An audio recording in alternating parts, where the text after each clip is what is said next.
Hola Kevin. Salut Polo. Bon, on va pas faire genre on vient de se découvrir parce que ça fait d heure qu'on parle, donc on va attaquer tout de suite. Pour, vous, parce que c'est la première vidéo de l'année, merci beaucoup déjà d'être là. Bonne année Bonne année! et puis let's go, on disait là en off que les vidéos avaient plutôt bien marché, qu'on avait tous les 2 pris, pas mal d'abonnés, que les commentaires étaient, dithyrambiques. Donc, franchement merci à tous. N'hésitez pas à poursuivre comme ça, nous ça nous fait plaisir et ça nous pousse un peu à chercher des sujets, à les bosser un peu en amont, Tu donc, vas devoir mettre des petits let's trucs go. en bas là. Est-ce que ça va être définition dithyrambique? Un petit tooltip. Moi, aujourd'hui, Kevin, je vais te parler de tests que j'ai menés sur Anthropic et Gemini. Pas ChatGPT, parce que tout le monde fait ça sur ChatGPT. Mais si vous n'avez pas les réponses sur ChatGPT, vous pouvez les mener chez vous. Je vous expliquerai la méthode, les résultats. Et en gros, c'était pour comprendre quels éléments de la page ils utilisent, ils lisent ou ils ignorent complètement. Oh trop bien! Ah du coup tu as un peu, repris le sujet d'autre fois là, mais Oui. c'est bien, tu as poussé le truc et tout, c'est cool. Tu as fait Totalement. des tests de tenter d'influencer? Oh vas-y je te laisse, ouais non Non, je vais pas pas encore. Pour l'instant, je suis à OK. comprendre quelle zone. Et toi, tu vas nous parler de quoi? OK. Bah nous de notre côté, on va se demander si, on doit ou non vendre du rêve à nos prospects. Ok. Voilà. Et bah, vas-y, j'attaque et tu nous Yes. vendras du rêve après? Allez. Et bah, ce qu'on va faire, c'est que, je vais te présenter vite fait la méthode que j'ai mis en place. OK. Et ensuite, pour tous les cas, tu vas me dire: «OK, à ton avis, est-ce que, le modèle, il a eu l'info? Est-ce qu'il a pas eu l'info?» Et si c'est différent entre Anthropic et Gemini. Donc le principe, c'est que j'ai créé plein de pages HTML qui étaient toutes très similaires. Donc je vais te montrer un exemple. Your voilà, Tu par petite exemple. promo cachée à Sylvain là. C'est vrai, je vais l'espionner très régulièrement. Hem, alors, en gros, on a une page HTML qui est toujours à peu près la même chose. Donc là, tu vois que le texte, il est similaire ici sur 100 des pages et à chaque fois, il y a un petit truc qui change. Faut juste se rappeler que là, on dit que la dernière opération est l'opération trident bleu et ensuite on met sentinelle article. Donc en gros, moi, à chaque fois, je lui demande la question, basée sur cette page, quelle est la dernière opération de Sea Shepherd? C'est des trucs totalement inventés, hein, faut pas prendre ça pour argent comptant. Ouais. Et suivant ce qu'il me répondait, parce que c'est très clair ici que c'est la dernière, et là, si il ignore cette partie-là, c'est très clair ici que c'est la dernière. Donc suivant sa OK. réponse, vous pouvez voir qu'est-ce qui a été pris en compte. Donc ici, par exemple, la particularité, C'est pas dans le c'est body? c'est que c'est dans le footer. OK, ouais. OK? OK. Alors, je vais te les faire un par un et à chaque fois, on ira, regarder les résultats si ça va. OK. Donc le principe, c'était toujours exactement la même question. Selon cette page, quelle est la dernière opération en date de l'organisation? Et je lui mettais la page HTML de test. Il y a deux trois précautions à avoir si jamais vous faites le test chez vous, c'est qu'ils ont un cache. Donc, on peut pas, heu, modifier une page HTML qu'on a en gros, ils vont pas la crawler plusieurs fois à chaque fois qu'on lui demande. Il faut changer de conversation et changer l'URL qu'on envoie. OK? Yes. J'avais constaté ça aussi dans mes tests, Alors, première étape, à ton avis, bon, très facile, je vais tout de suite te spoiler, mais les 2 comprennent très bien, quelle est la dernière opération si c'est une page HTML classique. Maintenant, en blanc sur blanc, avec un highlight. Donc globalement, c'est du texte qui est en blanc sur blanc. Simplement, il y a un bout du texte qui est, mis en exergue, donc qui est en noir, par exemple. OK. À ton avis, est-ce que les 2 ont trouvé la bonne, info ou pas? C'est la question, c'est même est-ce que les 2, bah, moi je dirais qu'aucun des 2 et que la seule info qu'il y a éventuellement qui a peut-être pu été récupérée, c'est le texte en highlight. Après OK. c'est du blanc sur blanc, c'est genre FFF sur FFF ou Ouais c'est, OK, il y a pas un petit hexa d'écart, OK. et non. Donc je dirais qu'il y a que le texte en Eh bien, en blanc sur blanc putain, mais comment je vais faire pour pas te spoiler? Hop Attends, là! je me cache les yeux. Les 2, les 2 lisent très bien. Donc là, OK, c'était en blanc, c'est Assassin's Line, hein, à chaque fois. OK. Ensuite, en blanc sur blanc pur. Donc en gros, le, mince, qu'est-ce que je voulais dire? Ah oui, donc là, il y a pas de highlight. OK, Donc il y a pas un span de couleur sur le OK, OK. Bah, là, je dirais que c'est pas lu, parce que moi sur mes tests chez GPT, c'était pas lu ça. OK, Après ça, en gros, j'avais pas poussé les tests au bout. Moi, j'avais vraiment mis dans l'élément, dans le P, dans l'élément paragraphe, j'avais mis color égale white et ouais, le background était déjà white. OK. Et bah, là, c'est ça. Et donc OK. ici, les 2 le lisent très bien. Ah, ils le lisent? Ouais, les 2 me donnaient la bonne opération de Sea Shepherd. OK, OK, c'est intéressant. Ah, du coup, je suis frustré que tu ne l'aies pas fait aussi sur OpenIA. Ouais, ouais, c'est un peu de setup, du coup, j'avais la flemme. Mais ouais, c'est tout à fait reproductible. Ensuite, hop, non! Le texte, en footer, donc on parle bien d'une balise footer. Ouais. Le À ton avis, est-ce qu'il est lu par les 2 ou est-ce qu'il est ignoré? Sachant que la structure est respectée, tu vois? J'ai pas foutu le footer en haut de la page ou quoi. Bah, je pense que nativement en fait, genre, ça dépend vraiment, c'est tout court, mais ça va dépendre de est-ce qu'ils utilisent genre, Traffilatura, par exemple? Exactement, ouais. C'est pour moi je serais parti du, est-ce qu'ils utilisent Traffilatura? Et s'ils utilisent Traffilatura, c'est pas lu. OK. Pour ceux qui nous écoutent qui savent pas ce que c'est, Traffilatoire, en gros, c'est une librairie pour, extraire le texte d'une page et ils ont de base, un endpoint, enfin non, un système très basique qui va essayer de détecter le texte sur des patterns donnés. Par exemple, on ignore ce qu'il y a dans le footer, on ignore ce qu'il y a dans les sides, les trucs comme ça. Le, et tout ça, c'est configurable en fonction de l'usage dont tu as besoin. Et globalement, ils ont une version, un peu basique pour tous ceux qui ont besoin de scraper le texte d'une page. Et après, tu as plein de règles que tu peux ajouter. Par exemple, tu prends pas les textes s'il y a pas de la ponctuation, si c'est pas dans des balises particulières, des choses comme ça. Et pour le footer, déjà, première différence, Gemini le capte très bien OK, et Claude l'ignore. OK, Faut savoir que le test, pardon, il était en octobre en fait, j'ai commencé à les mener en octobre, donc ça a pu changer entre-temps OK. et j'ai pas refait. Ensuite, en header cette fois, donc toujours structure, hiérarchique respectée. Même logique pour moi, ce serait, ignorer. Bah, du coup, si on regarde un petit peu comment les 2 fonctionnent, du coup, Gemini prendrait potentiellement le texte en header et Claude l'ignorerait. Exactement. OK, voilà, parce Donc là, ce ouais, que ça veut dire, c'est que si jamais on fout du texte en footer ou en header et qu'on comprend pas, qu'on n'est pas Claude ne capte pas cette information. Par exemple, si tu mets des choses sur ta marque, tu es une association reconnue, des choses comme ça, et bah, potentiellement Claude va pas le lire. Donc ça veut dire qu'il faut mettre les infos importantes vraiment dans les balises qui sont pris en compte. OK. Là, ça veut peut-être Heu, dire aussi que si jamais, admettons, enfin désolé, je fais juste un parallèle avec ton header, Vas-y. si jamais tu veux faire des trucs de filou, avec des règles CSS, peut-être que tu as plus de chances que les règles CSS soient ignorées si elles sont dans le header du coup. Peut-être, ouais, tu raison. Voilà, et je vais juste, je viens de penser à ça. C'est à amener. Mais oui, très bon point. Je sais pas dans quel ordre il fonctionne, en fait, c'est ça la question. Mais par contre, c'est un test, facile à mener pour le coup. Ouais, ouais, bah, il y a tellement de Alors, texte dans une balise NoScript qui est dans le body. bah, en fait, si on suit la même logique, en gros, je vais prendre en fait, pour moi, la logique de Google et Gemini en général, c'est, on a le pouvoir, on a déjà crawl les sites un peu en long, en large, en travers, on veut le plus d'infos possible, on va rendre la page. Donc je dirais que Google, Gemini fait le rendu et que Claude, qui sont plus dans une logique, économe, qui ont moins crawlé tout le web, ils vont pas rendre le JS. Ça va être un fetch, HTML standard sans JS. Tu chaud, hein? Bah, c'est plutôt très bon pour l'instant et très bien, je pense que c'est le même raisonnement. Enfin, j'ai le même raisonnement, pour l'explication après. OK. OK, maintenant, si on met un font size de 0 en inline. Donc en gros, on a du texte qui, a une taille toute petite. Bah, là, heu, après le truc, c'est que tout à l'heure, le blanc sur blanc, c'était pas ignoré, donc la logique voudrait que, heu,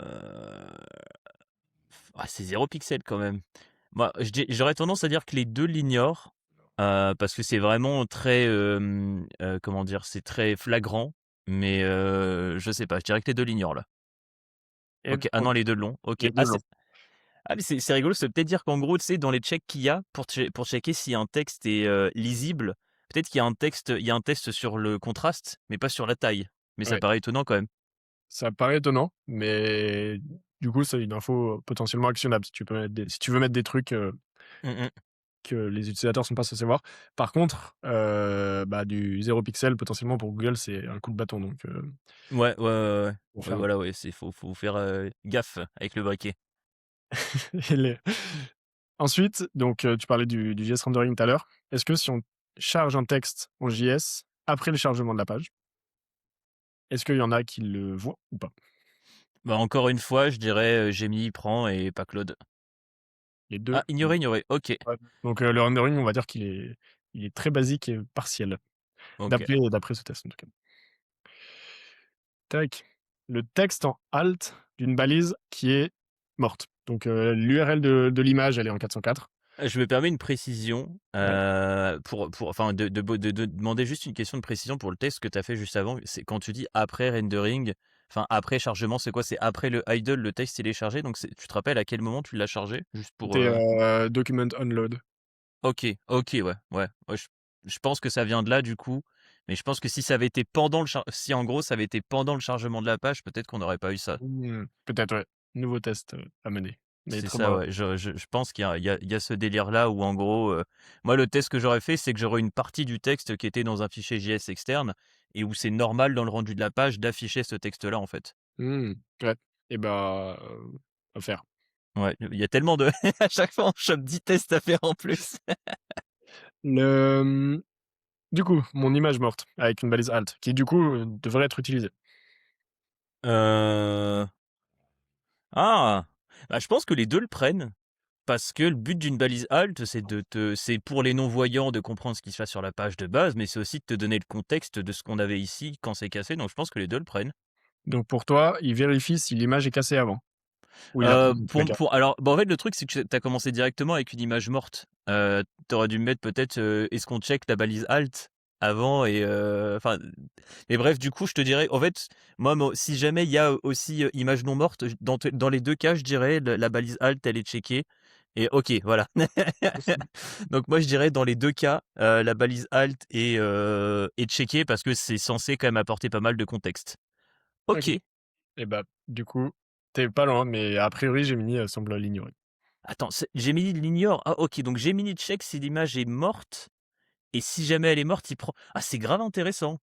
Mais ce qui paraît logique, en soi. Si Bah, l'image est ça là, paraît logique, oui et non, parce que si tu regardes d'un point de vue processing, ils vont pas process l'image à chaque fois. peut-être que oui, oui, c'est vrai et peut-être que s'il est en bas, Parce bah, que non. d'un point de vue, tu sais, computationnel, tu vois, ça serait enfin, ils sont à l'économie, eux, quand même, hein. Je sais pas, je trouve ça assez étonnant, mais OK. Ouais, c'est vrai que je vois pas d'explication, logique business derrière ça. Mais Mmh, même mmh d'un mh. point de vue utilisateur, parce que de toute façon, Parce il que il voit parce qu'une que là, image. du coup, ce que c'est à monter, les gens, ils vont dire: «Ah vas-y, bah, je vais casser toutes mes images et je vais mettre, du keyword stuffing dans des Les gens, tu sais, ils vont Ouais, faire comme dans les, tu sais comment ils font les tu sais les mails, tu sais comment ils font pour traquer, si tu as ouvert ou pas ouais, les apps de mail? tu as Oh, une page dans un pixel ouais, oui, ah oui, c'est je crois qu'on en avait déjà parlé de toute façon, ouais. Bah, attendez, ils vont peut-être tenter de faire ça du coup. et ouais, bah, du coup, à voir, tu vois? J'ai pas testé une image, genre mini image. Ouais, ouais, ouais. La métadescription, sujet, clivant. Est-ce qu'elle est prise en compte par ces LLM? Mmh. Heu, je dirais que oui. J'aurais tendance à dire que bah, en fait, pour moi alors je dirais qu'elle est ah mais toi tu t'as ouais, mais tu as envoyé directement le lien de la page. Tu as pas, fait y a c'est pas une recherche avant. Ouais, je dirais que Claude la prend en compte, mais pas Google. Me demande pas pourquoi, c'est un feeling.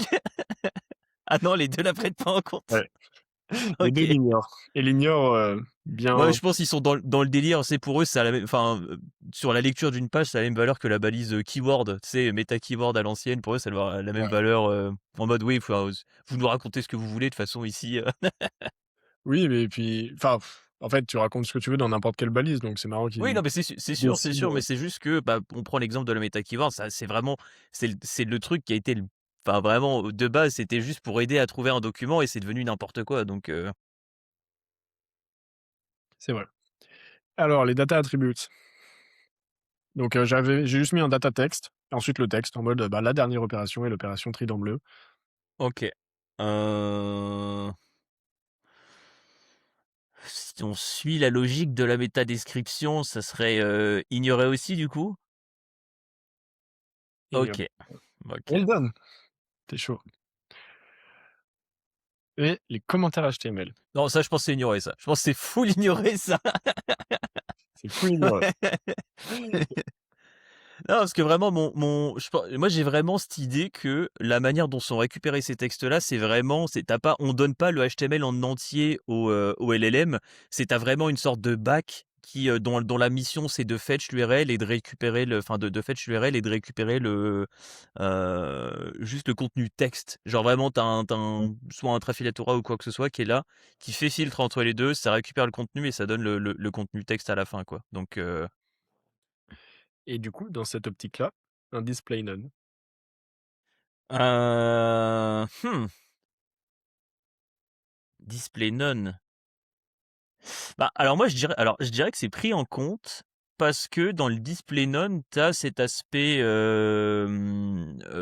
interaction JS, un peu comme une FAQ qui est pas ouverte ou quoi que ce soit, tu vois? Donc je pense que c'est pris en compte. OK, ah c'est pris en OK, bah, pas par tout le monde. Ouais, pas par entreprise, mais de la même manière, j'ai pas l'explication du vois pourquoi ils prennent du font size 0 pixel, mais pas le display none et la balise alt, Je pense mmh. vraiment que c'est des histoires de en fait, je pense que si c'était le LLM qui avait vraiment le code de la page, tu sais, on lui donnait tout le HTML, tu aurais des choses qui changeraient. Genre je pense que tu Ouais, aurais des mais et en je pense que c'est vraiment une config de trucs de scrapping, hein. mais je me demande s'ils y ont réfléchi ou s'ils ont pas pris un truc de base et et du coup, bah, voilà, ils ont pris une librairie, ils ont configuré les deux trois trucs, obvious, mais Mmh que, mh. ouais, ils aient pas encore trop songé à: «OK, est-ce qu'il y a des éléments particuliers sur une page qu'on va considérer?» Oh, je pense quand même qu'ils se sont un peu posé la question, mais après tu peux pas penser enfin tu peux pas, parfois le truc le plus évident, tu le vois même pas tellement il est évident, quoi. Ouais et puis enfin ton taf c'est de faire un chat, efficace, tu vois? C'est pas de réfléchir à toutes les manières Comment les dont gens peuvent détourner ça, quoi. centaines de personnes vont essayer de te niquer. Ouais, ouais. Ouais, ouais. Parce que c'est vrai qu'il faut enfin, en fait, il y a peut-être qu'il y a ces différences-là aussi parce que, Google a peut-être un peu peut-être cette ic bah, ouais, mais non, parce qu'au final Google récupère des trucs, un peu pièges, je sais pas. Ouais. Je sais pas. Ouais, non, C'est dur les de savoir vraiment la philosophie derrière, si ça a juste été négligé ou si justement c'est l'expérience qui parle côté Google, je sais pas. bah, là, en l'occurrence, pas trop, du coup. Ouais, c'est ça, parce que ouais, il y a des trucs dans lesquels ils tombent, ouais. Ouais. Allez, visibilité hidden. Bah, du coup, bah, en fait, je pense que c'est, bon, on va dire, Google le voit et Gemini le voit pas. Je pense qu'on suit la même logique. OK, ah les 2. OK. Donc ouais, est-ce que c'est pas juste une balise CSS qui a pas été, ouais. Ça, je pense que les 2 le prennent absolute left, OK et celui-là? lecture ah! Hem, mmh, je pense que alors en fait le problème qu'il y a dans ça, c'est que ça c'est un truc que les gens captent, pas toujours. J'ai vu, Lucio Laria faire cette erreur-là. Mmh. Il a voulu se positionner sur consultant SEO technique et il a utilisé des caractères gras dans sa balise title. OK. Sauf que du coup, bah, en fait, le caractère gras, c'est pas considéré comme, c'est pas un match avec enfin, tu sais, c'est considéré vraiment comme une autre lettre Et bah, et du coup, sa page, elle rank vraiment genre position 40 ou 50. Enfin, j'en ai pas parié, mais je l'ai vu que c'est une SERP que je connais bien, pour moi, sa page, elle est bien construite et ça devrait ranker, mais il a totalement niqué sa title en faisant ça. Donc je dirais que les caractères spéciaux sont pas pris en compte comme du vrai texte et OK donc sont ignorés. et bah, c'est OK. OK. Ah et Bon, c'est compris, genre si tu écris du texte en caractère spécial, c'est OK, ouais, la jonction elle est faite. OK. mais je t'avoue que ça m'a surpris aussi parce que du coup ça, enfin ça veut dire qu'il y a quand même une étape où Ouais. il transforme le truc en et du coup, tu sais, il a son tableau de matching et il sait que chaque lettre, c'est ça. Mmh, Enfin, mmh, ça mmh. me paraît trop bizarre de faire ça, et de penser à faire ça. Parce que, enfin, Bah, personne ça c'est niche quoi, tu vois? Enfin, il y a des trucs moins niches qui ont été ignorés, mais en fait en fait la diff, j'ai l'impression que ce qui a été ignoré, c'est les méthodes de filou pour vraiment contourner le système, là où, faire des textes avec des caractères spéciaux, ça pourrait être considéré comme utilisation normale. ouais, ouais. Mais par contre, ça m'intrigue vraiment ton truc de caractères spéciaux dans le title parce que, tu vois, si Gemini le fait et même Anthropic le fait, enfin, j'imagine que Google pour une title il fait Bah, je cette te dis, partie. je sais plus où il est Lucio, mais il est genre, page, enfin, en position 30 ou 40. Ah non, OK, là je le vois en page 2, my bad, je le vois en page 2 maintenant, mais je l'avais vu plus bas, peut-être que sa page était récente ou autre, je sais pas. Ça vaut Mais c'est full caractère gras, quoi. ah, c'est entièrement en gras? Ouais, ouais. Putain, je me tâte à faire une petite, attends, on va aller voir. À faire un petit test, limite en live. Ah!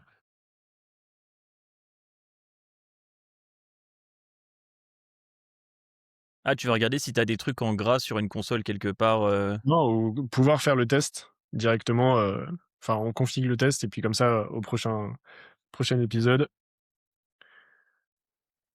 on pourra voir les résultats. Parce que pour le coup, c'est des tests qui sont rapides. Allez, on va aller prendre une page. Enfin, ça te chauffe? Sinon, on fait autre Ouais, chose. non, t'inquiète, t'inquiète. Voilà, alors ça. Personnalité inspirante. Ah OK, ouais, et tu vas ajouter une personnalité inspirante en texte, Non, non, bah, je change la title direct. OK, ouais. Alors, tac.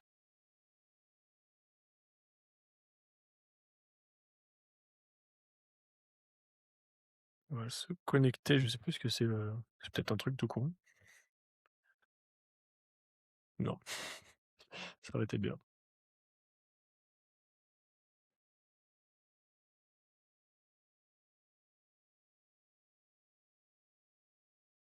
Putain. Dernier test, sinon je le ferai plus tard. Peut-être slash login? Ça me paraît trop obvious. Bah, WP-admin, c'est pas obvious. Oui, c'est vrai. Attends, mais je dois l'avoir. Désolé, le watch time, ne partez pas. Je mettrai ce moment en accéléré. Ah putain, bah non, je l'ai dit à un mec en vocal. Tant pis. Bah écoute, je le setup, après. Ouais, t'inquiète, t'inquiète, on de toute façon, on aura des petits tests encore. Je pense que dans tous les cas, à la limite, ça pourra faire l'objet d'un méga contenu en collab tous les 2. Genre Cool. une méta-analyse, Ouais, une méta-analyse avec tous les tests qu'on a pu faire, quel modèle fait ci, ça, quoi. Et non, et puis en plus, je vois déjà un peu le setup. J'ai une idée pour le setup. C'est qu'en gros, on génère les pages en bulk avec chacun un ID différent. Plutôt que de se faire chier de faire les tests à la main, on passe OK, en Next ou autre et on génère toutes les pages en SSR comme ça, tu vois ce que je veux dire? ouais. En vrai, méga chaud, hein. On s'organise, OK, bah, vas-y, je suis chaud, j'ai l'idée du setup, je pourrais gérer le setup ouais, et on voit tous les tests qu'on fait. vas-y. Et le dernier, Ah le ça c'est fameux tu l'as renouvelé ou pas ce nom de domaine? heu, oui, oui, je pense. OK. Ah ouais, je l'ai pas renouvelé, hein, j'étais là en mode: «Oh». Mais par contre, je sais même pas s'il marche encore, hein, l'outil que j'avais fait. Possible. Waouh! Peut-être que Ça, c'était un de tes premiers outils vibe codés au final? non, mais il était pas live codé, hein, je crois. À l'époque, c'était pas Ah sérieux, tu étais pas encore, tombé dans la marmite toi à cette époque? non, puis enfin, tu vois, c'est encore du WordPress Divi, OK, ouais, donc non, non, je pense pas. OK. D'ailleurs pour ceux qui veulent vibe code sous WordPress, le meilleur, la meilleure techno c'est Oxygène. Ouais, bah, tu vois, j'ai jamais testé moi, Oxygène. Oxygène, c'est vraiment fait pour faire du mi-chemin des WordPress et je connais du monde qui a fait globalement qui a intégré directement une sorte de chat à l'intérieur et apparemment c'est pixel, hein. Tu peux aller giga vite, faire plein de trucs. Eh bien, moi, je vous dérecommande, Divi. Enfin, je Ah ne ouais, ouais, je pense que oui. c'est vraiment terrible. Alors, la FAQ en données structurées. Hem, bah, je pense que en données structurées? Ah, on va ouais, ouais, je dirais que c'est pris en compte, allez. Ah une OK, à plus Ouais, tard. trop bizarre. Mais j'ai un peu l'impression que du coup, c'est le cas de toutes les données structurées, Ouais, ouais, ouais, OK. menées, Bah, après ouais, est-ce que c'est une question de format des données structurées? Ouais, non, tu as pris le truc classique, tu as pris ouais, ouais, le schema, ouais, ouais. enfin, j'ai fait tu sais, dans la base, script, Mmh. où tu mets enfin, tu as la balise script. J'ai pas fait en microdonnées ou autre méthode. C'est Je fais peut-être ça du coup aussi, c'est ouais, possible aussi, si on part du postulat que le JS n'est pas rendu, C'est fort possible. Après, à voir les autres formats qui sont potentiellement pris en compte. En tout cas Ouais, par les web crawlers. OK, Justement ouais, pas ouais. par les web crawlers, par les crawlers pour les attends, mais comment il s'appelle celui de ChatGPT? De OpenAI? Ah, SERP API? Non, non, non, tu sais, il a 2 crawlers différents. Celui qui tourne pour, Ah, juste, putain, mais tu bah, l'as donc. je sais pas, le crawler OpenAI à base, enfin, je sais pas. Non, mais da dans les Le logs User de Agent? ouais, non, non. J'arrive pas à te suivre là, tu m'as perdu. Dans les logs de Quick, pour, suivre les LLM. Ah oui, bah, il y a ChatGPT User et L'autre? OpenAI, je crois que l'autre c'est juste OpenAI, hein. Ah ouais? OK. OK, my bad. Je crois, je sais plus. Je t'avoue, ça fait longtemps. En vrai, ça fait 1 mois et demi, j'ai pas mis le nez là-dedans, donc Bon, bah, écoute, moi, j'ai fini tous les tests que j'avais préparés. Je me note un nouveau test. Alors, caractères spéciaux dans le title. On s'était dit quoi? Données structurées. mais moi, j'irais même chercher un paragraphe entier de caractères spéciaux, une page entière, voir si parce qu'en fait, le truc, c'est que les caractères spéciaux, dans les faits, ça prend plus d'espace, de bits, je crois, de souvenirs. Ah, Donc, est-ce que ça bouffe pas plus de tokens ou autre? Je sais pas. Ça, dans tous les cas, je pense qu'il y a tout un truc là-dessus. bonne question. Est-ce que tu as d'autres idées de tests à faire pour la prochaine fois? Bah, tout ce qui est autour du JS, savoir, si, s'il y en a un seul qui rend le JS et pourquoi est-ce qu'il rend le JS en idle? Est-ce qu'il rend le JS à la fin ou pas? OK et bah, c'est pas mal déjà. Ouais, Ouais, ouais, bah, de toute façon, il y a après, il y a en repassant sur la liste, comme je te dis, on aura des ouais, idées, je pense. Faudra juste qu'on merge tout ça dans un sheet et on regarde les points, qui manquent et je pense que pour ce test-là, il faudra inclure aussi, OpenIA. ouais. Oui, oui, ne serait-ce que pour être complet, moi j'ai la Ouais, flemme, j'ai ouais, ouais, c'est ça, c'est ça. On fera un truc avec API, accès, browser, et cetera, at yes. scale. Eh bien écoute, je suis tout à toi. Yes. Alors, du coup, moi, pour ma partie, la question qu'on va se poser, c'est doit-on alors attends, onglet Chrome, yes, partager. Tu me dis si tu vois bien? Je vois bien. Putain, mais à chaque fois, tu OK. es pour faire des prêts et tout. Moi, avec mon vieux Notion là. Bah, je te dis, c'est pire. L'autre fois, il a mis la barre si haut, j'étais là en Ouais, mode: «Ouais, l'enfoiré!» Et du coup, la question que je voulais te poser, aujourd'hui, Polo, c'est doit-on vendre du rêve à nos prospects? Donc, aujourd'hui, on va parler de déontologie et de conséquentialisme.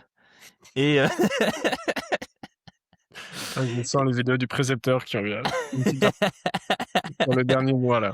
ah bah, là, tu le sens. Bah, de toute façon, mec, en ce moment, quand je cours, à chaque fois, je m'écoute un podcast. Je fais le tour vraiment de tout ce que j'avais de retard en philo. Je me le tape en ce moment. Moi, je peux pas courir avec le précepteur, je suis trop lent après. Enfin, c'est Ouais, moi, ça me ralentit le BPM. Genre vraiment, comparé à de la funk ou des trucs vénères, je trouve que le BPM est plus lent. bah, moi aussi, mais ça me ralentit les jambes aussi. Ouais, en vrai, les seules fois où j'écoute de la philo, c'est en trail, où Ok. faut aller doucement à monter, quoi. OK, OK. Mais voilà, donc du coup, la question qu'on va se poser, c'est voilà, c'est est-ce qu'on doit vendre du rêve à nos prospects? Pour des questions, on va dire de le côté vraiment, éthique, entrepreneurial et je sais que l'éthique, ça semble un peu boring, mais c'est un truc qui est de mon côté, je me pose de plus en plus de questions par rapport à ça, genre vraiment, enfin, maintenant que je me suis intéressé un petit peu à tous ces sujets-là, avant j'étais là en mode: «Ouais, on connaît un SEO qui fait un beaucoup sur l'éthique, qui en parle beaucoup de manière publique». Et ça peut paraître un peu too much, mais c'est des sujets qui me travaillent quand même, pas mal en ce moment. Du coup, en gros, moi, de manière historique, ce que j'ai toujours dit à mes clients, c'est que je ne m'engage pas sur les positions. Je garantis juste le fait que je vais me donner à fond sur le projet. Je ne promets pas de position. Je dis pas, «On va aller, chercher, le top 3 sur machin» ou quoi que ce soit et je me mouille rarement sur les résultats. Je dis à mon client: «Voilà, on va faire de notre mieux, mais moi je peux vraiment rien te garantir là-dessus». Voilà, c'est tout ce que j'ai et globalement, ça a toujours été l'approche que j'ai eue, historiquement vis-à-vis de mes clients. Toi, je sais pas comment tu te positionnes là-dessus? En globalement pareil et la question que je me suis posée il y a pas longtemps, c'est: «Et si j'avais tort?» Et si c'était pas, le l'approche, la plus logique et la meilleure approche à prendre? Parce que du coup, quand on s'intéresse à l'éthique de manière générale, on va voir d'abord la vision de Kant qui globalement, enfin l'objectif du travail de Kant, c'était de sortir de la religion et d'imposer des règles morales pour la société et de dire voilà, on suit la règle quoi qu'il en coûte, la règle elle est là pour ça et la vie de Kant, c'est, enfin le travail de sa vie, c'était de trouver des règles morales qui sont toujours, valides, en tout point. Il en a trouvé, qu'une seule. Et si on prend l'approche du coup de Mill, c'est le père de l'utilitarisme. Là, j'ai mis dans le conséquentialisme, donc le conséquentialisme. Alors c'est vrai que j'ai pas défini les termes. Déontologie, conséquentialisme, tu vois la différence entre les 2, Paul, ou pas? Pas du tout. OK, donc la déontologie, c'est juste de dire: on établit un set de règles et c'est des règles qui doivent être suivies en tout point. Que ça soit, on en a beaucoup dans la médecine, chez les psychologues, dans pas mal de métiers, on a des notions de règles déontologiques qui définissent un petit peu les codes du métier et les choses dont on ne doit pas sortir.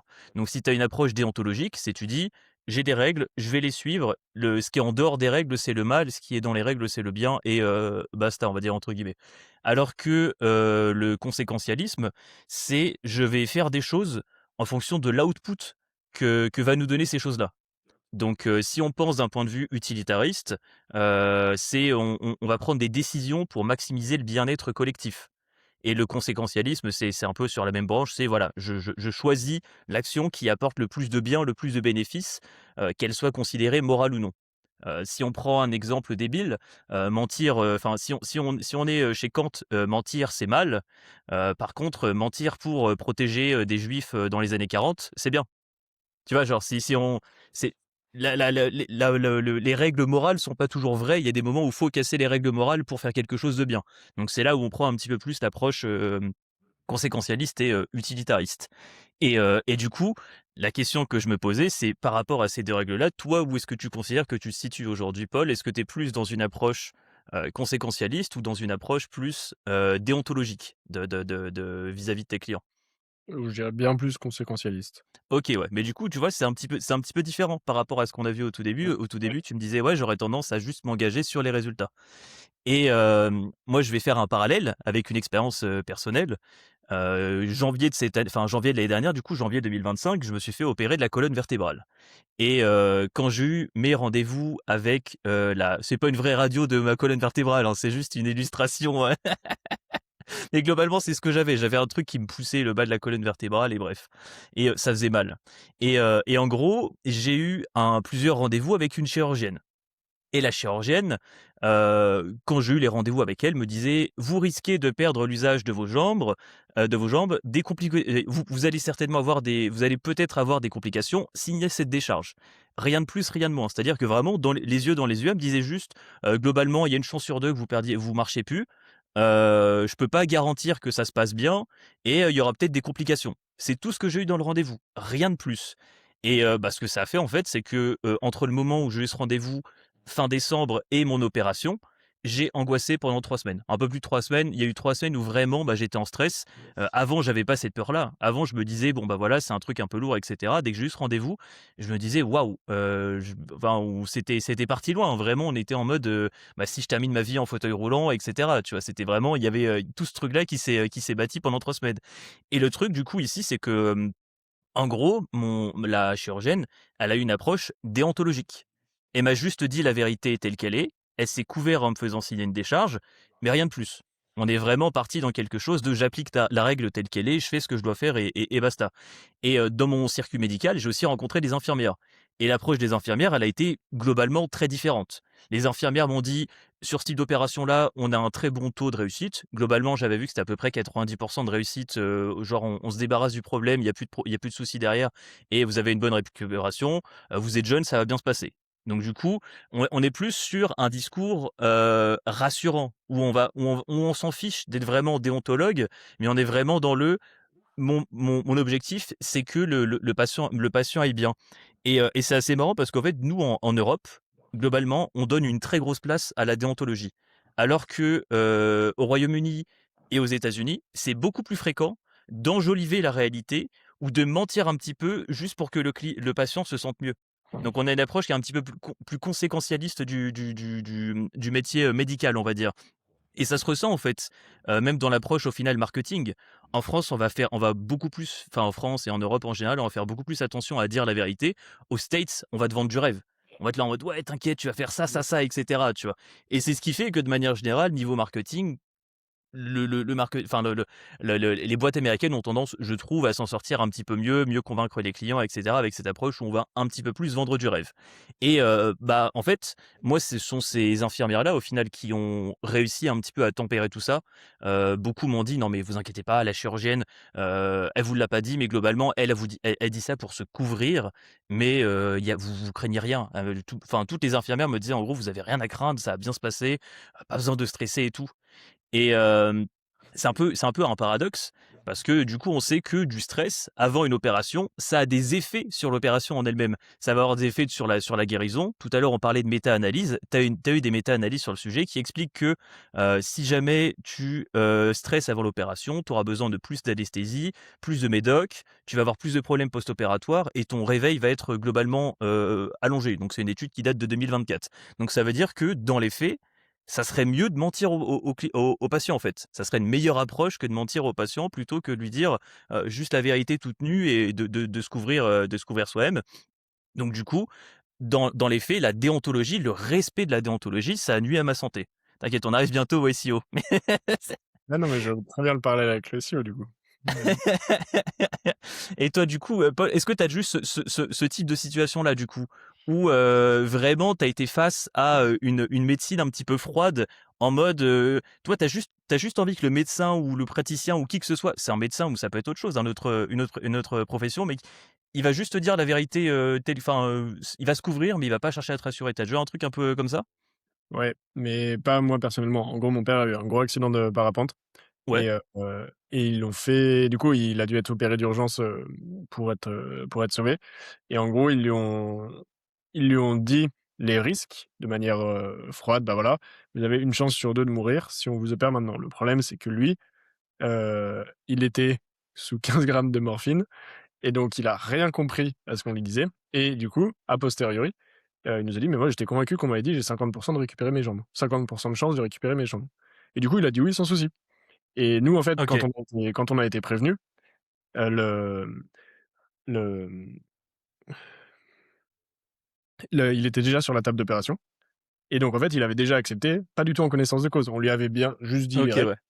comme, ce qu'il pensait et nous, après, quand on a appris qu'il avait pas du tout compris et qu'ils avaient juste dit les règles pour se couvrir, mais sans s'assurer qu'il les avait compris, ça avait, pas trop plu à ma mère, notamment.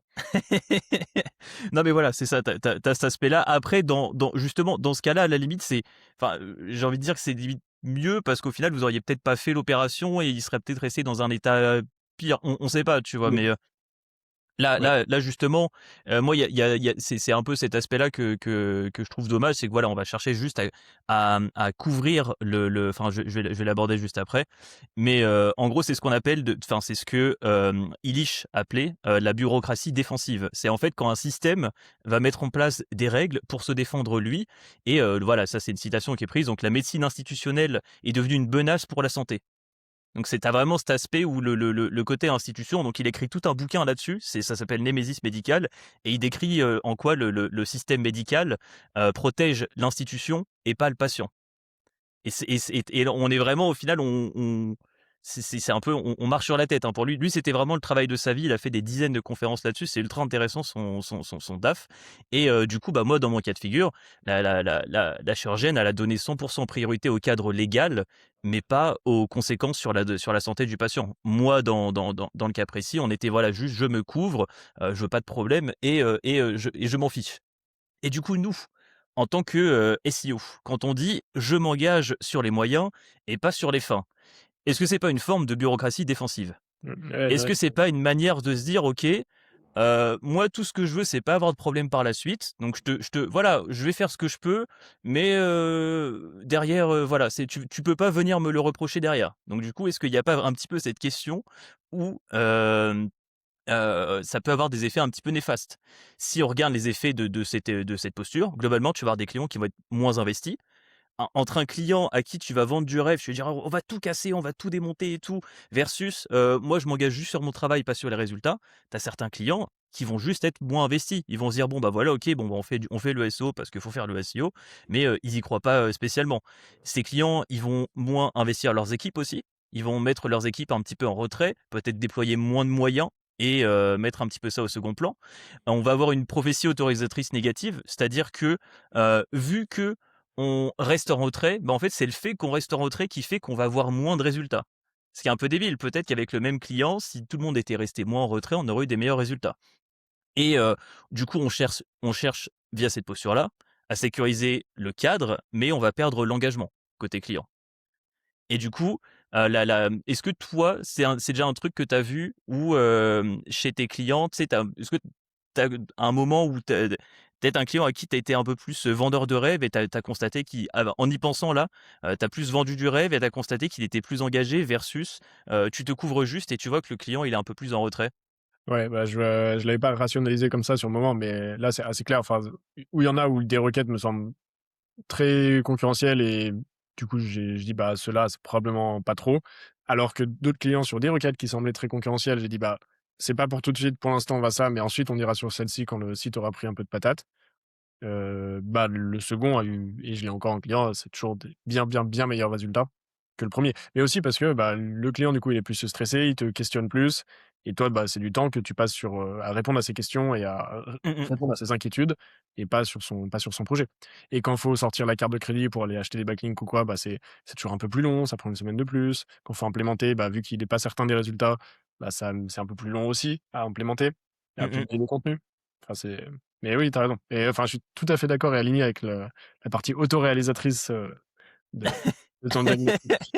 Mais c'est vraiment, tu vois, c'est un constat que je me suis fait parce que, tu sais, on a toujours un petit peu tendance à pointer du doigt les personnes peut-être un petit peu trop confiantes, tu sais, qui en se disant: «Ouais, mais enfin les gars, vous mentez, vous pouvez pas garantir quoi que ce soit». Mais au final, est-ce que, se mettre en retrait en disant: «Ah, ça va pas justement créer», enfin comme tu disais, le côté prophétie autoréalisatrice et du coup l'approche conséquentialiste, ça serait de dire: «Je crois en ce qu'on fait, je sais que ça marche et je te demande d'y croire aussi». Enfin, on va pas dire au client: «Je te demande d'y croire aussi», mais c'est globalement cette approche-là. C'est: je sais qu'on va dans la bonne direction, je sais que ça va marcher et toi, en tant que client, tu dois me suivre si tu veux qu'on ait des résultats et si tu prends cette approche-là, peut-être que sur 10 clients, tu vas en avoir 9 qui, galvanisés, vont aller beaucoup plus loin que ce que tu aurais eu de base si tu te protégeais. Par contre, tu vas en avoir tu vas avoir une asymétrie, on va dire, dans la déception, qui fait que ton client déçu, par contre, lui, sera beaucoup plus déçu. Donc est-ce que la question qui se pose, c'est: est-ce que tu prends le risque que ton client que tu aies un moment peut-être un petit peu plus difficile avec un client sur 10 à qui tu as promis un peu plus, à qui tu as été, mais par contre les 9 autres, ils sont globalement plus satisfaits? Donc ça, c'est vraiment c'est se poser la question d'un point de vue utilitariste. C'est vraiment se dire: «On maximise le bonheur collectif». Il y en aura un qui sera moins content que ce qui parce que le mec, qui va être déçu, si tu t'étais pas trop vendu, il aurait peut-être été un petit peu déçu. Mais là, vu que tu lui as grave vendu le truc, il va être grave déçu. Donc voilà, c'est est-ce que tu es prêt au final à encaisser ça? Et je pense que c'est ça la question de fond au final, qu'on doit se poser quand on a ce type de questions. Parce que ce qui nous fait peur, c'est pas les clients pour qui ça va marcher, c'est les clients pour qui ça va pas marcher et qui vont venir nous demander des comptes. Quand on a tendance à se couvrir, en vrai, c'est de ça qu'on se protège. Mais c'est un petit peu voilà, c'est ce que je disais à la fin, c'est est-ce que l'asymétrie vaut le coup? Et du coup, pour toi, Paul, est-ce que ça vaut le coup ce risque-là, tu vois? Ouais, bah, si tu enfin, je pense que tu peux avoir le meilleur des 2 mondes et aller promettre des bons résultats s'ils s'engagent, enfin, promettre, un peu plus que ce qui aurait été le plus prudent à promettre, Mmh mh. mais assumer si jamais ça marche pas. Quitte à moins facturer si c'est vraiment une catastrophe et cetera. Si toi, tu es convaincu et droit dans tes bottes, d'être allé dans la bonne direction et que le prochain chantier, de toute façon, il en sera quand même favorisé et là, sur cette opération, ça a pas bien marché, ouais, au final, je pense que je te rejoins un peu sur le truc. Mais c'est OK, toujours ouais. un peu délicat parce que, tu as aussi, promettre le potentiel du projet. Après, tu mets le curseur où tu veux sur la probabilité de réussite, que tu es prêt à communiquer. Mais il y a aussi en fait, tu fais cette promesse au moment où tu as jamais une vision ultra complète du dossier avant de te Mmh mh. plonger sur un dossier. Heu bah, Oui, tu tu vas vas découvrir sur des trucs en chemin, c'est sûr. ouais, Ah oui, tu obligé de d'être enfin, c'est ça, là, si on fait cette promesse-là, tu es obligé d'être, heu, plus confiant que ce que les éléments actuels te permettent de l'être. ouais. C'est là, c'est il y a une prise de risque. Dans cette approche-là, il y a une prise de risque, mais voilà, mais en gros, alors là, je rentre, mais en gros, là, Kant pour arriver et dire, en fait, en gros, Kant, il a un gros principe qui s'appelle, l'impératif catégorique. C'est, pour lui une règle est valide si et seulement si on peut l'appliquer à tout le monde. Si et seulement si on peut la déployer et que ça marche à tout le monde. Et là, du coup, la question que soulèverait Kant ici, c'est: «Et si tout le monde le fait?» Donc si tout le monde le fait, tu as une inflation dans les promesses, tout le monde promet de plus en plus, les clients, deviennent méfiants. La parole du consultant perd de la valeur parce que, bah, si tout le monde promet monts et merveilles, tu auras forcément plein de cas de figure où ça marche pas et plein de case study où ça ne marche pas, et tu as un petit peu cette course à la surenchère. Mais, la question qu'on peut se poser, c'est: est-ce que c'est pas déjà le cas aujourd'hui? Ça allait être ma réflexion. Donc c'est voilà, est-ce que c'est pas déjà le cas aujourd'hui? Est-ce que c'est pas déjà le cas avec, bah, moi j'aime bien prendre l'exemple des agences. Pas pour leur taper dessus, mais parce que pour les agences, c'est quelque chose qui est vital. Quand tu as une agence, tu es obligé d'avoir un flux de clients qui est garanti. Donc tu es obligé d'avoir une posture où tu, tu augmentes tes chances que le client signe. Donc tu es obligé un petit peu d'avoir cette approche-là où, tu vas promettre monts et merveilles, mais du coup, bah, tiens, bah, je te laisse, tu as peut-être un truc à dire sur ça, Hem, pas forcément, mais c'est le parallèle avec les États-Unis qui s'en sortent globalement plutôt bien quand même niveau business. Alors même que, bah, il y a cette surenchère, il y a, cette parole qui a finalement assez peu de valeur. Donc c'est ça dépend toujours. Si, tu promets toujours à hauteur de tes compétences, juste en prenant un peu plus de risques, c'est quand même différent de juste promettre la lune à chaque fois. ouais, non, mais c'est sûr, c'est ça, et je pense que ce qui peut causer de la ce qui peut causer de la déception sur tout un marché, c'est quand, tous les acteurs, promettent à fond et personne délivre. Oui. Et c'est le souci que tu vas plus, et c'est en gros, parce qu'en fait, en gros, le truc, c'est que dans une agence, tu as une décorrélation entre, les commerciaux, les premiers commerciaux qui vont être au contact avec les clients et qui devra assumer les conséquences derrière, c'est-à-dire les consultants, tu vois? Donc vu que tu as une décorrélation, c'est plus facile dans le modèle de l'agence, nativement, c'est plus facile que ça fonctionne comme ça parce que le commercial, lui, il est quasiment jamais exposé. Le client, il va pas revenir voir le commercial en mode: «Eh, tu m'avais promis ça». C'est pas lui qui va prendre, c'est les consultants, tu vois? Ouais, et puis, enfin, là, c'est d'autant plus vrai, autant pour le SEO un petit peu, mais pour tout ce qui est, géo, c'est vraiment, vraiment plus, j'ai l'impression. De base, tu as personne qui est capable de promettre, vraiment des résultats, et ouais, j'ai l'impression que c'est particulièrement vrai dans les nouveaux marchés. Ah non, mais c'est sûr, c'est sûr, et mais du coup, là, il y a 2 nuances qui sont importantes à faire, et pour moi, il est là le point, en fait, c'est que tu as d'un côté l'approche où on va, vendre du rêve et promettre n'importe quoi pour signer, donc ce qu'on expliquait un petit peu juste avant, et ça, c'est de la manipulation, versus transmettre la confiance. Donc, croire en ce qu'on fait et le communiquer. Donc d'un côté, tu as de la manipulation, d'un autre côté, tu as une forme de leadership. Tu as une forme où tu, cherches surtout à, pousser le client vers l'avant, et je pense que c'est dans, cette différence-là, au final, elle se fait un petit peu dans l'intention. C'est quoi l'intention que tu as quand toi tu fais cette promesse? Est-ce que tu cherches juste à faire une promesse un peu à l'aveugle pour que ton client y signe absolument? Ou est-ce que tu cherches à faire cette promesse pour maximiser tes chances d'avoir des résultats? Je pense que vraiment la nuance, elle est ici, en fait. Elle est, et tu peux et c'est ça la différence que tu vas avoir entre un charlatan un petit peu et un mec, qui cherche juste à bien taffer et à maximiser ses résultats. C'est, pourquoi il va, un petit peu promettre ça, et du coup, moi, ma nouvelle approche maintenant, c'est vraiment d'être beaucoup plus confiant là-dessus. C'est: «Écoute, je sais qu'on aura des résultats si tu t'impliques». Parce qu'au final, on a un petit peu cette problématique-là de fond, en SEO, c'est que les résultats sont corrélés à l'implication des clients.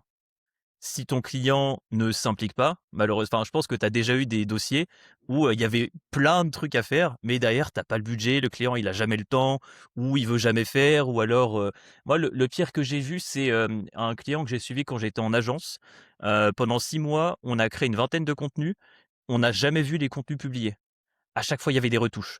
Et attends, les retouches, elles étaient hilarantes parce que c'était un client dans un peu dans un domaine un peu vieillot, tu vois. Et du coup, ils avaient une manière un peu vieillotte de gérer tout ce qui est marketing et tout. Et en gros, quand ils faisaient des retouches pour les articles, ils imprimaient l'article, ils faisaient des retouches au stabilo et ils prenaient des photos. Et on est beau leur dire, mais on vous a donné les articles sur Google Docs, vous pouvez pas les faire là pour retouche. Je me rappelle, j'avais fait un tuto, genre c'est comme ça qu'on surligne. Ils sont jamais fait. Bon, mais tu m'étonnes du coup que ça soit jamais publié. À 100%, ils ont envoyé par lettre sur leur Non, non, preneur à non, après, non, non, OVH. non, ils envoyaient par mail après. Après, ils envoyaient par mail les captures. Non, c'était moi, je le suivais ce client-là, donc je recevais parfois sur des retouches en mode ah ça j'aime pas avec des, tu sais, t'avais l'impression de te faire corriger ta copie par un prof, tu sais, t'avais des gros trucs qui étaient entourés avec un commentaire et tout. Et en vrai, ça doit juste être une personne qui aime pas lire sur l'écran, hein.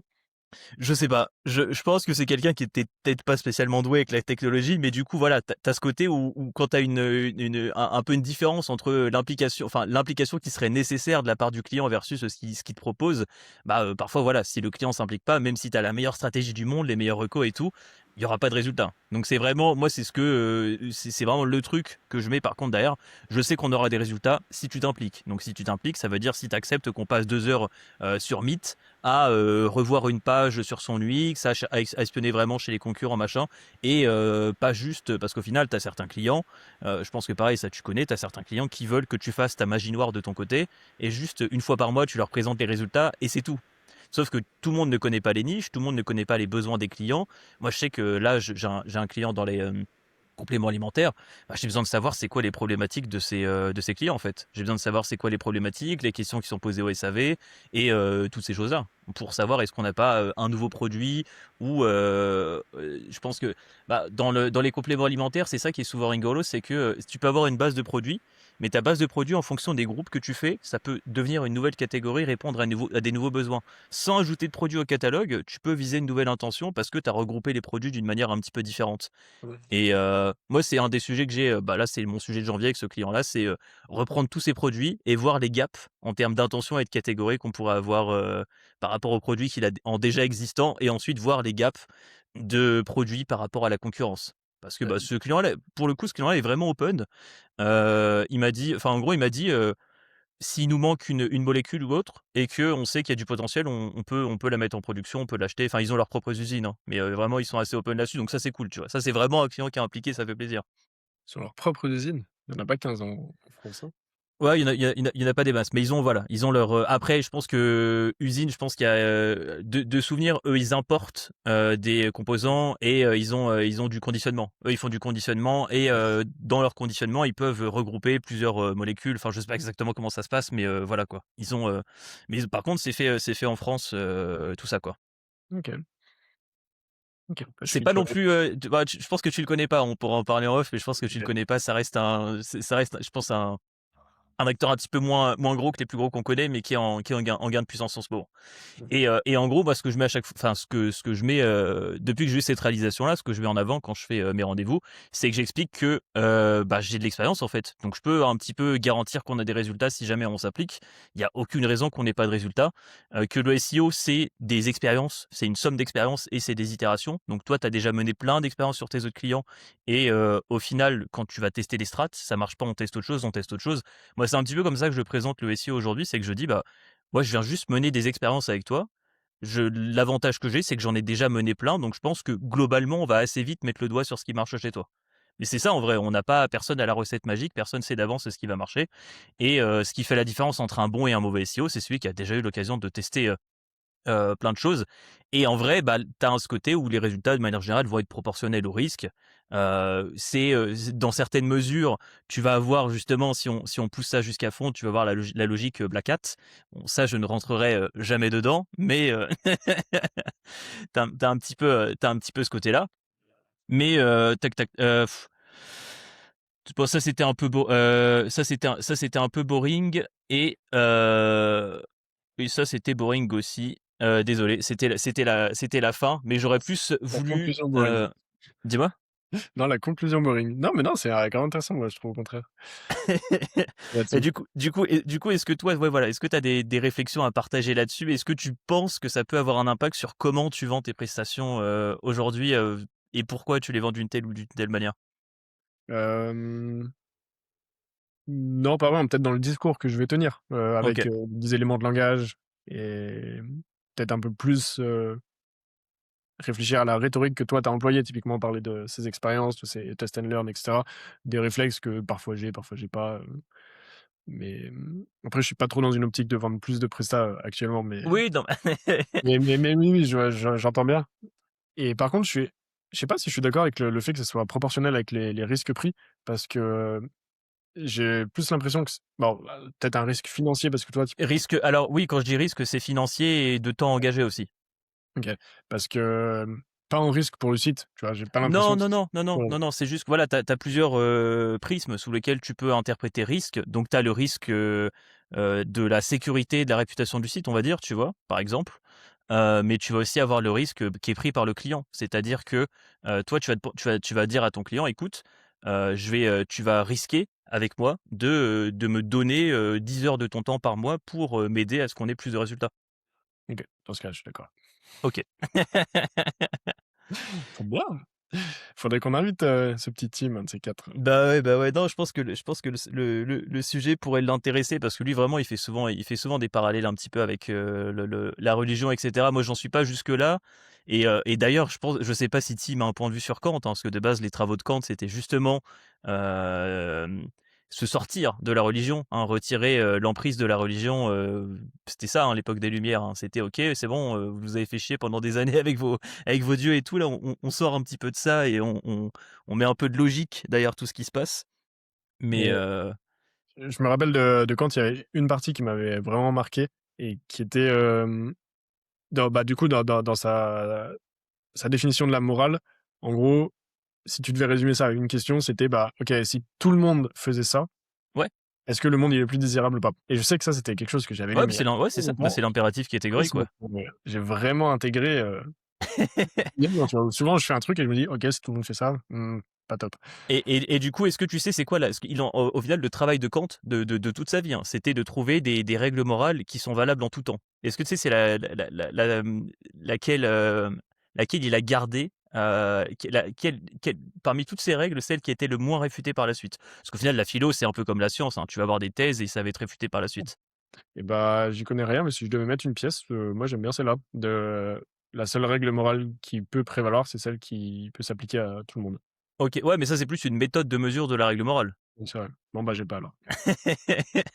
En gros, celui c'est enfin, je vais la paraphraser, hein, désolé, mais en gros, pour Kant, la seule règle morale qui prévaut par-dessus tout, c'est le fait que les gens doivent être considérés comme un but en soi et pas comme un moyen d'atteindre ses objectifs.